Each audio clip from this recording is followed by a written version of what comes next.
What's up, internet? My name's Sammy Master and welcome back to my YouTube channel. So as you can see from the background, I am not in my normal setup today. I'm pet sitting this week, so I'm away from where I normally film videos. So this is gonna be the setup for a couple of videos. Not like anybody cares, but I thought I'd throw that out there. So today I'm going to be reviewing the very original Netflix movie, The Wrong Missy. So this movie came out on Netflix on May 13th. So about a week ago, and last time I checked, it is at the #2 spot on Netflix in the US. So I thought I would give it a shot and watch the movie. Haven't done a movie in a while, so I figured let's do it. So I watched the preview before I watched the movie, and the thoughts that came into my head after I finished that was this movie's either gonna be really good and really funny or incredibly dumb. And I will have to say it fell somewhere on that spectrum. So right off the bat, when you start the movie, you've got the Happy Madison screen flash up there, and you already know that this movie's going to be pretty funny, have some pretty funny people in it, and also, yeah, it's gonna be pretty dumb. And there's gonna be a lot of slapstick comedy in it, because that's just the mix of Happy Madison. Literally, when I saw that screen flash up there, I was like, oh, here we go.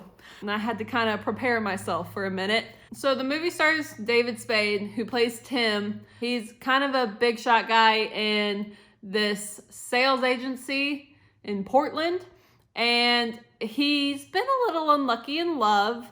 He just split with his fiance because she cheated on him. Not good.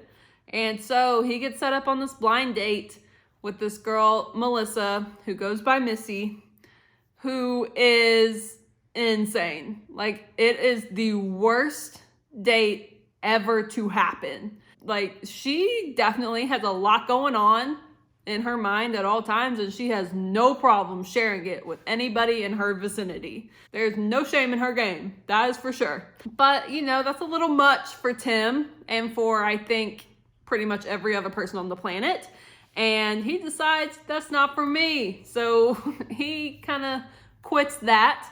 And the movie picks up again 3 months later. So Tim is currently trying to compete to become VP of sales in his company against another employee who they call the Barracuda. So he heads off on a work trip. While he's at the airport, he runs into the woman of his dreams.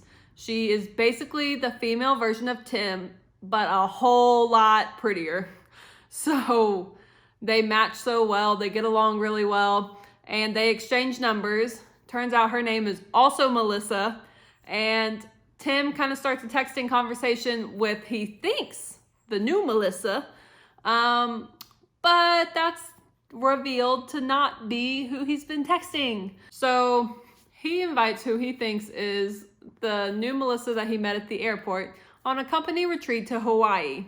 Supposed to be very romantic, he's excited, but when he gets on the plane, he finds out he's been texting the wrong Missy the entire time. And so he actually invited Crazy Missy to come to Hawaii.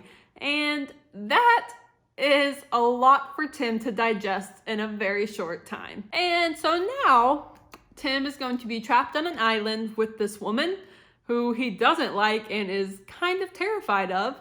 And he has to try to make sure that she does not destroy his life, because she will insert herself into anything.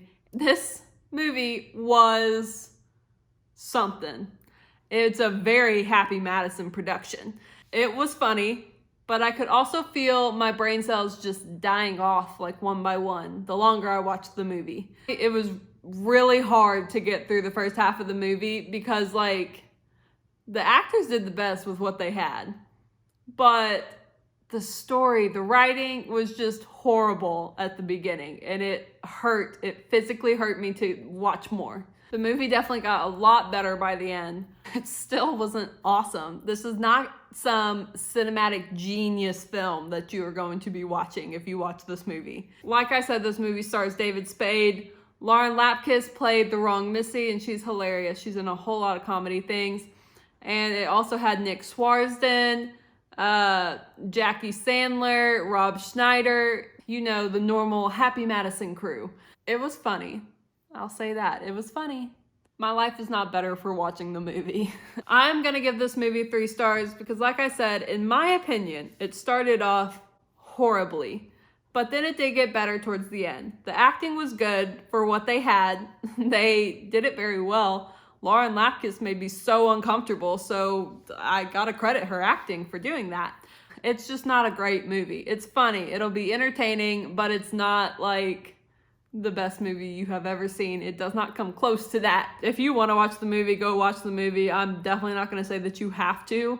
If you don't like Happy Madison Productions, you're not going to like this movie because it is very much a Happy Madison production. I would say I've seen a whole lot of Happy Madison movies, and I would say that this one kind of falls in the middle there. It's not the worst one, but it's not the best one. So it's all right. It's an okay movie. If you've seen it, let me know your thoughts because I'm still trying to digest this movie and I just need to hear other opinions. Back up. Can you lay down for a minute? If you like this video, give it a thumbs up. If you're new around here and have not subscribed to my channel yet, I would really love it and appreciate it if you would do that at the end of this video. And then after you subscribe, go ahead and hit that bell to be notified when I post new videos every Monday, Wednesday, and Friday. So that is all that I've got for you today. So I guess I'll see you next time. Bye.